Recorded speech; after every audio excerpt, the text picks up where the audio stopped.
Hello les amis, j'espère que vous allez bien et bienvenue dans cette nouvelle vidéo. On se retrouve aujourd'hui pour une vidéo où je suis pas toute seule. Je suis en compagnie de mon charmant mari pour qu'on puisse vous raconter notre témoignage, vous témoigner de la gloire de Dieu au travers de notre histoire. Donc du coup on s'est dit qu'on allait faire une vidéo spécialement pour ça. Mais premièrement, vous ne connaissez pas mon mari, vous ne savez pas qui il est et donc je le laisse se présenter en personne et raconter rapidement son histoire de conversion parce que il aime encore plus Jésus que moi.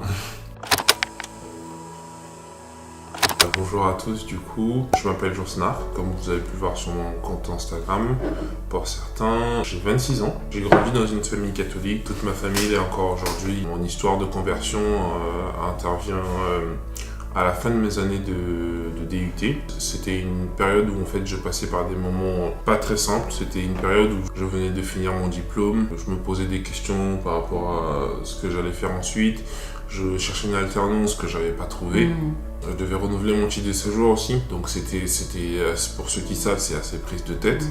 Et j'étais aussi pas dans un bon moment et même aussi un peu dans une déception amoureuse. J'ai mon meilleur ami du coup qui était à Lyon. Il est passé par chez moi. À cette époque-là, j'habitais dans la Loire. Et donc du coup, il a commencé à me parler de l'amour de Jésus. Il a commencé à me parler de ce que lui vivait, de comment il s'était converti, parce qu'il s'était converti 1 an avant. Et on s'était même un peu perdu de vue par rapport à ça. Et il me parlait beaucoup de l'amour, il me parlait de l'amour de Jésus. Et moi, je me suis dit à l'intérieur de moi que, en fait, c'est bien, toi, quelqu'un t'aime, mais moi, j'ai l'impression que personne ne m'aime parce que j'avais grandi avec pas mal de mal-être en pensant que personne ne m'aimait. Mon enfance, on va dire qu'elle n'était pas du tout facile. Arrivé à cette période-là de ma vie, c'était assez complexe et tout ce que je vivais me prenait véritablement à cœur. Et j'étais juste pas bien, il me parlait de Jésus et je l'écoutais juste par respect, mais ça m'intéressait pas tant que ça. Donc un jour où je revenais de la banque, parce que je faisais souvent des allers-retours à la banque pour mettre de l'argent dans mon compte, pour retirer, pour savoir un peu tout ce qui se passait. Et là, il y avait mon meilleur ami, mon ancien coloc, et une amie qui était en train de partager autour de la Bible chez moi. Et je me suis dit, je vais me joindre à eux comme ça. J'ai commencé à discuter, j'ai commencé à parler, et j'ai commencé à dire des choses qui me souvenaient de mon enfance parce que ma mère m'emmenait souvent à l'église et tout ça. Elle nous emmenait à des temps de prière. J'ai commencé à les ressortir et je me disais, mais qu'est-ce qui se passe? Je ne comprenais pas. Le verset sur lequel j'étais en train de méditer, c'était Matthieu 7 qui parlait en fait de 2 hommes, un qui avait bâti sur le roc et un qui avait bâti sur le sable. Et la tempête était venue et celui qui avait bâti sur le roc tenait encore ferme et celui qui avait bâti sur le sable, tout était parti. Et je me disais, en fait, à cette époque-là, je suis étudiant, je viens d'avoir un bac+2, je cherche une alternance, ça marche pas. Mon avenir, je sais pas sur quoi il est bâti. J'ai commencé à me questionner et je me suis dit, au fond de moi, je choisis de bâtir ma vie sur Jésus. Et donc ça, c'était le 6 septembre 2017, le jour où je me suis converti et j'ai véritablement donné ma vie à Christ. Notre histoire, elle commence en 2020, été fin 2020, où à cette époque-là, j'allais à Ilsang pour ceux qui connaissent. Et un des frères de mon église m'avait parlé de la série de messages que le pasteur Mike Todd avait fait, donc Relationship Goals.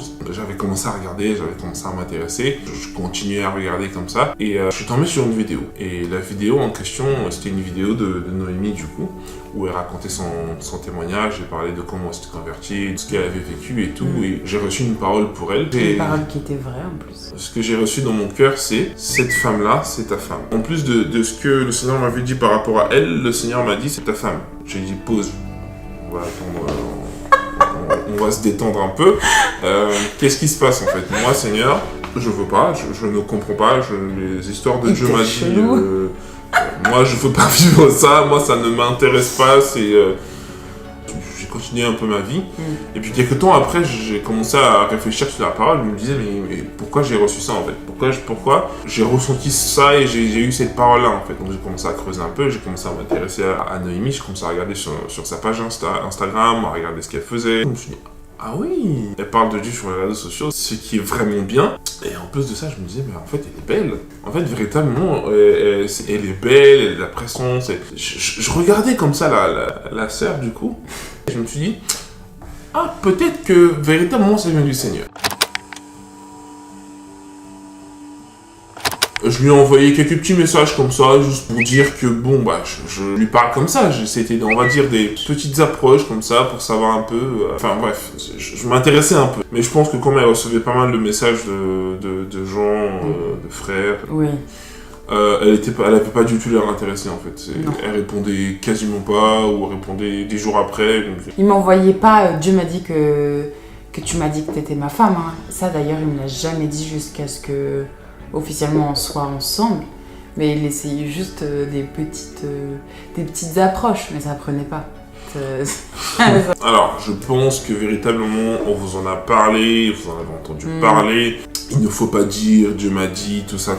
Moi, je viens rajouter en disant encore, jamais venir devant quelqu'un, même si le Seigneur vous l'a révélé, en disant, toi, tu es ma femme. Ou tu es mon mari. Ou pour les femmes, toi, tu es mon mari. Parce que ça prend en otage la personne, elle se dit, bah en fait, si j'obéis pas, c'est désobéir à la voix de Dieu, ou alors elle vous prend pour un menteur, ou elle vous prend pour quelqu'un de fou, Elle dit jamais Dieu m'a dit que t'étais ma femme ou mon mari, jamais. C'est prohibé, à bannir de votre vocabulaire, et quand vous êtes, si véritablement ça vient du Seigneur et que vous êtes ensemble, là vous pouvez expliquer que oui, le Seigneur m'a dit ça et ça. Arrive début 2021. Je faisais un temps de jeûne avec l'église Transformation Church de Mike Todd. Ensuite, après, il y a un autre homme de Dieu qui faisait un jeûne de 40 jours, donc ça fait à peu près 2 mois de jeûne. J'étais hyper zélé à l'époque, véritablement. Ça me gênait pas du tout d'enchaîner 2 jeûnes comme ça avec 2 églises différentes. Et du coup... passer sa vie à jeûner. Oui. Et du coup, pendant mon temps de jeûne, à peu près à février, je disais, bah, Seigneur, moi j'ai envie d'aller la voir et tout. Et je sentais dans mon cœur que le Seigneur me disait, non, attends la fin de ton jeûne. J'attends la fin de mon jeûne, donc j'arrive en mars 2021 dans l'église dans laquelle nous sommes aujourd'hui. Et c'était encore la période du Covid, il y avait les masques et tout ça. Et donc j'arrive, je m'installe un peu devant, je crois. Là, à un moment, je vois une personne qui passe. Et je vois une chemise verte. Et je me dis, mais je la connais cette personne. Et c'était Noémie. Déjà, il se rappelle de la chemise. Mon cœur a commencé à s'emballer. Je me dis, ah mais oui, elle est là. C'est elle que je vois sur les réseaux sociaux. Et là, véritablement, elle est là. Elle est là avec moi. Je la vois en vrai, quoi. Donc je me suis calmé, le culte s'est passé et tout ça. À la fin du culte, elle vient me voir. Elle commence à discuter avec moi et tout. Et après, elle prend mon numéro. Moi, je me dis, Seigneur, bah, tu me facilites le chemin, là. Bah, écoute, Seigneur, bah, merci, tu vois. Bah, en fait, quelques temps plus tard, en discutant, elle m'a dit qu'en fait, ça avait rien de ce que je pensais. C'était juste que comme elle était à l'accueil des nouveaux, elle venait s'intéresser aux nouveaux et prendre leur numéro. Je m'étais juste imaginé des choses. Donc, le temps passe et tout ça. Donc, je viens à l'église et je commence à véritablement sentir que dans l'église, je me sens bien, que je me sens challengé et que véritablement, je reçois des choses de la part du Seigneur. À un moment, je prends mon courage de main parce qu'à la base, si j'étais venu dans l'église, c'était pour apprendre à connaître Noémie du coup. Donc, je l'invite, je lui dis, on va prendre un café, tout ça, on va en prendre un café. De fil en aiguille, on arrive à parler de mes sentiments. Elle me dit, arrête-toi tout de suite, je suis pas intéressé. Elle l'a pas dit comme ça, elle a mis les formes. Mais je l'ai bien fait comprendre. Elle a mis les choses bien. Parce que mon pasteur m'avait dit les choses bien. Parce que j'avais parlé à mon pasteur de dire mais il veut quoi lui Enfin, je sais pas pourquoi il me tourne autour et il est... Enfin, j'étais mal à l'aise même, tu vois, qu'un garçon s'intéresse à moi alors que j'avais pas du tout envie. Et du coup, mon pasteur m'avait dit, dans la vie, on sait jamais ce qui peut arriver, Noémie, mais les formes. Genre, ne lui dis pas, non, vas-y, pars, je veux plus jamais que tu me parles et tout, mais les formes. Ouais, elle a mis les formes et tout ça. Je me rappelle qu'elle avait dit, pars pas de l'église à cause de ça. Ouais, je veux pas partir de l'église à cause de ça. J'avais pas envie de faire fuir une âme. Je veux pas te forcer à faire quelque chose que tu veux pas. Donc moi, je continue à venir à l'église. Pourquoi ? Parce que je sentais véritablement que dans cette église, je changeais dans cette église, j'étais challengé. Je commençais à devenir quelqu'un, les messages ils me touchaient, m'enseignaient et je devenais quelqu'un de différent et de meilleur. Et donc je suis resté dans l'église. Et on se parlait pas trop en fait. On se voyait à l'église un peu, mais on se parlait pas vraiment. Donc moi... Et puis j'étais hyper distante. Oui. Parce que je savais que du coup t'avais des choses dans ton cœur. Je fuyais. Littéralement, elle me fouillait. Salut Josnar, ça va ? Ah, super. Bonne journée. Elle me fouillait beaucoup. Moi, en fait, en la côtoyant au quotidien, je me disais, en fait, véritablement, elle correspond aux critères que je veux. Et j'avais en fait, un peu commencé à développer des sentiments, mais quand elle me fouillait, je me disais, ça sert à rien, je comprends pas. On en arrive à été 2021, où on est tous allés avec... Il y avait elle... Il y avait d'autres frères de l'église aussi. On est allé au summer camp. Pareil, elle me fouillait. Je me rappelle spécifiquement pendant une soirée, il y a eu un pasteur qui est monté sur scène et qui a dit ceci. Il a dit, toi, t'es là, t'es un jeune, tu cherches la confirmation par rapport à une relation. Le Seigneur te dit, vas-y, c'est bon. Et moi, je savais que je sentais dans mon cœur que véritablement c'était pour moi. Et j'étais, Seigneur, tu confirmes, ok, mais... Elle s'intéresse pas à moi. Vas-y, je vais faire quoi ? Qu'est-ce que je fais ? Quand on est rentré, moi j'ai pris un temps intentionnel avec le Seigneur. J'ai dit, Seigneur, tu me dis que c'est ma femme. Alors explique-moi pourquoi. Quelles sont les raisons pourquoi tu veux qu'elle soit ma femme ? Donc en fait, le Seigneur m'a donné toutes les raisons. Il m'a expliqué des choses. Il m'a dit pas mal de choses. Et je dis, ok, d'accord. Seigneur, je te fais confiance. On était en été. À cette époque-là, j'avais un travail. J'ai perdu mon travail. C'est la deuxième fois que ça m'arrivait dans ma vie. C'était des moments assez compliqués, des moments où c'était assez dur. Ça fait que j'ai perdu de vue ce que le Seigneur m'avait dit. J'ai complètement perdu de vue ce que le Seigneur m'avait dit. Et je me suis mis dans une toute autre relation. Donc, le temps a passé. Et arrivé 2022, du coup, où à l'église, pour Pâques, on organisait une retraite. Pendant cette retraite-là, le Seigneur nous a tellement bénis, nous a tellement parlé. Aujourd'hui encore, avec les membres de l'Église, on en reparle et on se dit que c'était quelque chose d'exceptionnel parce que le Seigneur nous a juste renouvelé dans notre amour, dans l'amour pour le prochain, dans notre amour pour Dieu et tout ça. Et à la fin de cette retraite, le Seigneur m'a dit prends 3 mois à part pour moi. J'ai pas mal rechigné, mais au final, j'ai dit, Seigneur, je t'écoute.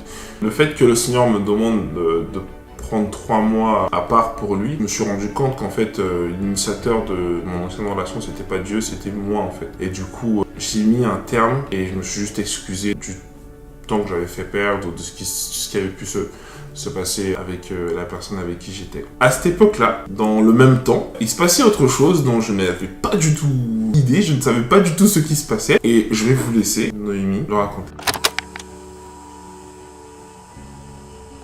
Pour certains, vous avez vu mes anciennes vidéos, vous saviez que j'ai un passé qui est pas très agréable sur les relations amoureuses. Du coup, quand on est parti à la retraite, j'étais en pleine reconstruction de choses que j'avais vécues dans le passé qui étaient très difficiles et qui m'atteignaient énormément. Je me souviens même d'une fois, je ne sais pas pourquoi, m'être confiée à Josnar sur ce qui me faisait mal au cœur et ce qu'on avait pu me faire ou dire. Ça avait beaucoup touché Josnar à l'époque où il était halluciné de savoir que je pensais ça de moi ou que je ressentais ça. Et donc je pars à la retraite et à chaque retraite avec l'église, on fait des vœux pour savoir, voilà, pour apporter quelque chose, demander quelque chose au Seigneur. Et donc je fais un vœu, 2 vœux. Dans l'un des 2 vœux, il y a le fait que je veux me marier. J'avais toujours eu dans l'idée que vers mes 25 ans, je voulais me marier. Et je sentais que le ministère pour lequel Dieu m'appelle prenait de plus en plus de place. Et j'avais besoin d'avoir ce que la parole de Dieu dit, une autorité spirituelle. J'avais besoin d'avoir un mari, d'avoir un soutien, une protection spirituelle. Donc je mets ce vœu que, oui Seigneur, moi je veux me marier. En fait, je veux me marier. On revient de la retraite et le Seigneur me parle vraiment sur le renoncement. Le renoncement à mes propres plans, le renoncement aux choses que j'avais idéalisées ou que j'avais voulu d'une certaine manière.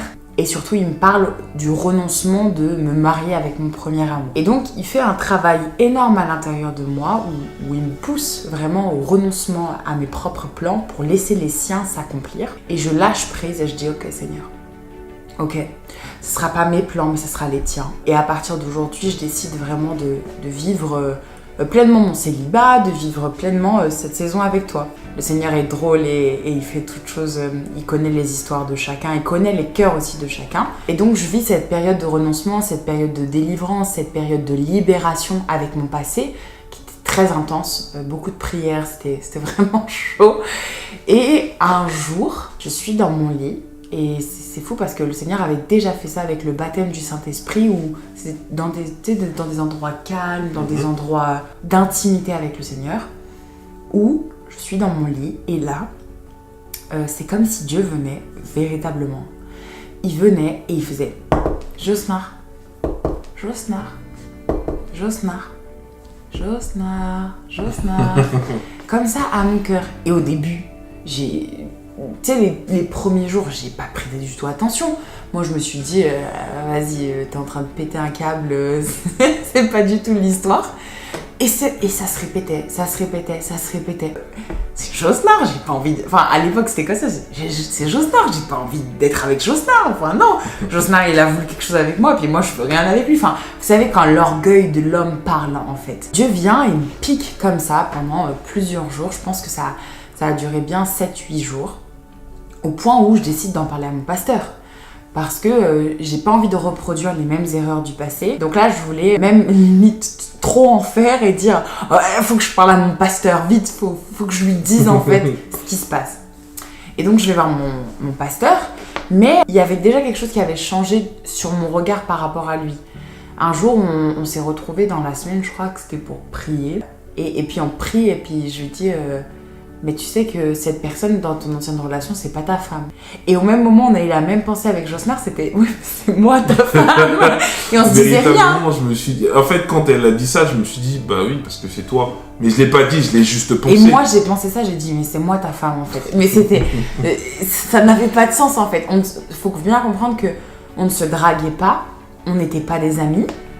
On était vraiment genre des collègues, frères et sœurs de l'église, genre salut, ça va? Oui, ça va, t'as passé une bonne semaine? Oui, et toi? Oui, au revoir. Là, c'était vraiment miraculeux. Et donc, je vais voir mon pasteur, je lui parle, je lui dis voilà, pasteur, mon regard sur Josnar, il est différent, c'est très étrange, je me sens mal à l'aise même d'avoir tout ça à l'intérieur de moi. Dieu, il vient, il me parle, je comprends pas, mais je comprends pas ce qui se passe en fait.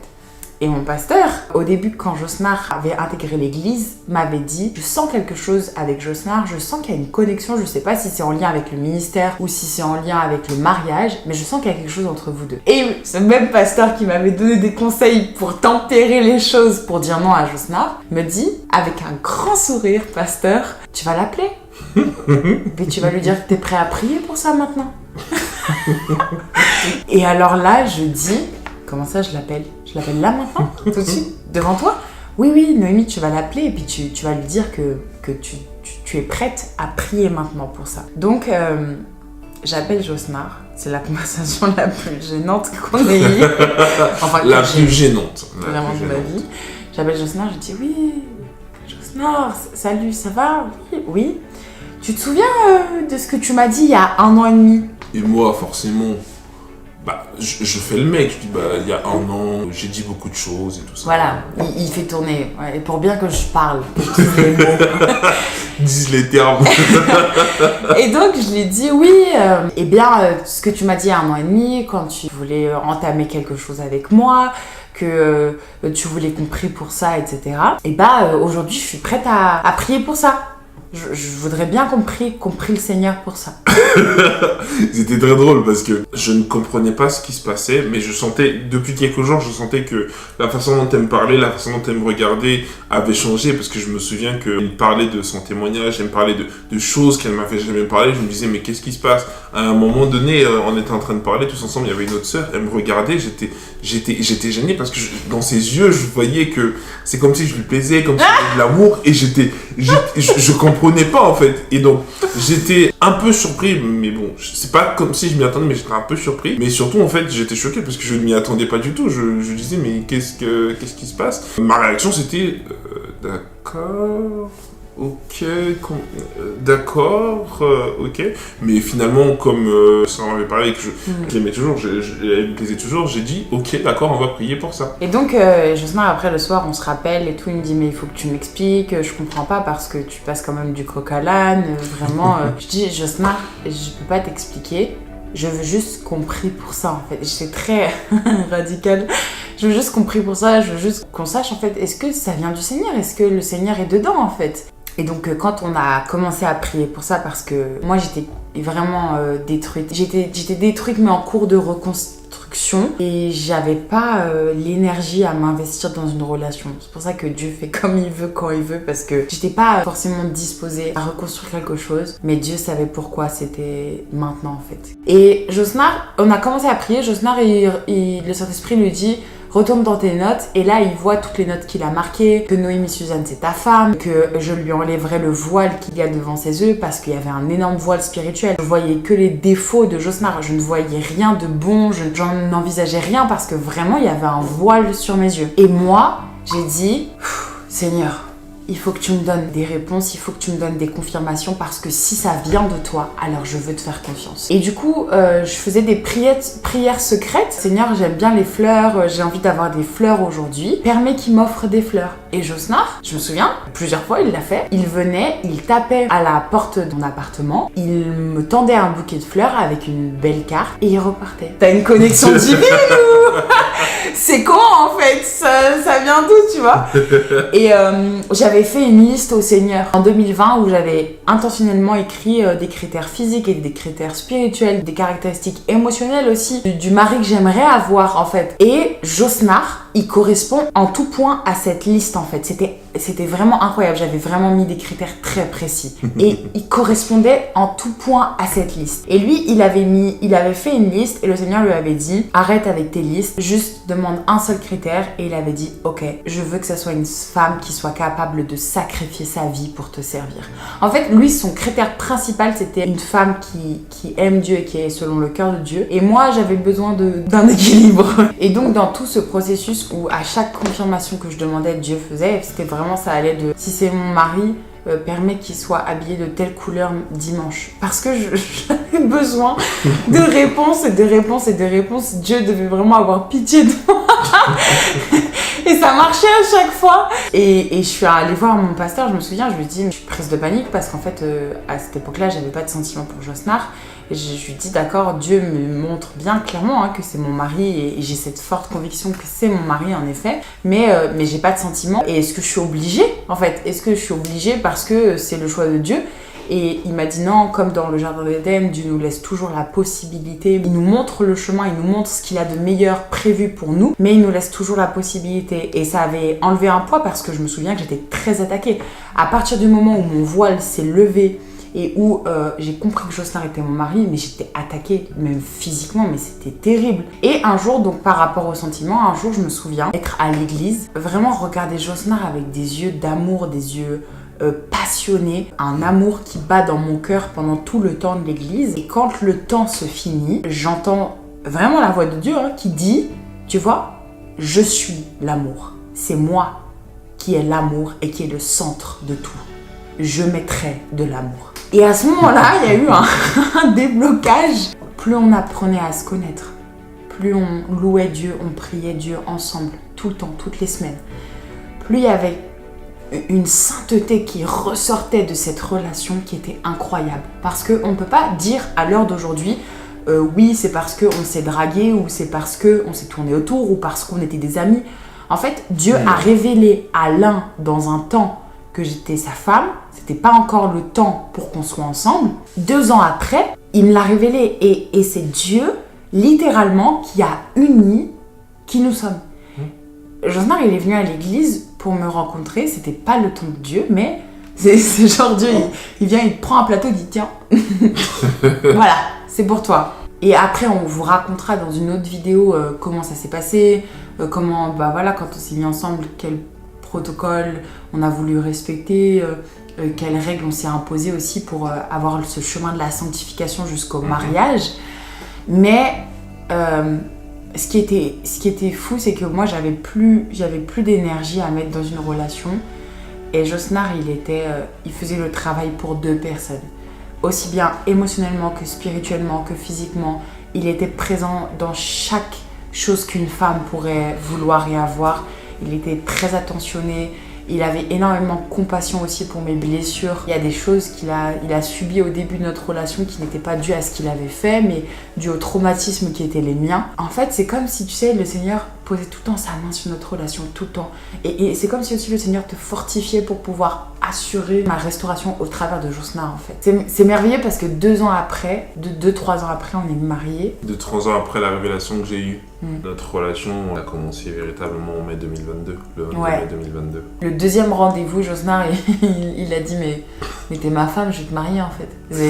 Je suis même pas là pour perdre du temps avec toi, pour être en période d'essai ou autre. Je sais que moi, t'es ma femme. Dans le spirituel, Dieu, je sais ce qu'il a dit et je sais ce qu'il veut.